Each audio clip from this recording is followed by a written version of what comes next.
अब दीर्घ संधि बहुत ही सरल संधि है। दीर्घ संधि, दीर्घ संधि कहाँ होती है कि जहां पूर्व में अ, ई, उ, री, री ये 4 वर्ण हों और बाद में भी अ, ई, उ, री ये 4 वर्ण हों तो वहां दीर्घ संधि होती है।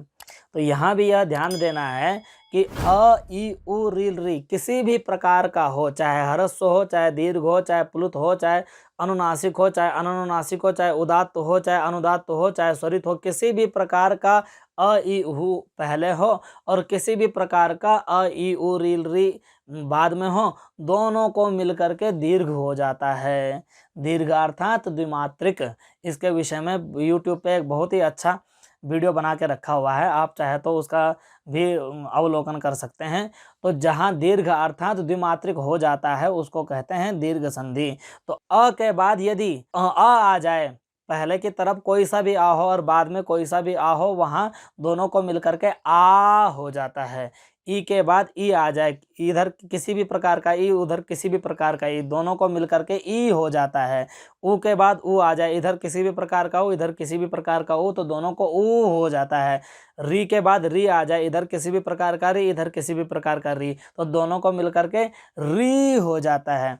इधर किसी भी प्रकार का री आ जाए, उधर किसी भी प्रकार का री आ जाए, तो दोनों को मिलकर री होता है। री नहीं होता, क्यों? क्योंकि री दीर्घ होता ही नहीं है। तो री और री जब आपस में मिलते हैं तो उनको मिलने से केवल री ही होता है। क्यों? क्योंकि पाणिनि जी कात्यायन जी का एक वार्तिक है कि रील री वर्ण योर्मिथा सावर्ण्यम वाच्यम।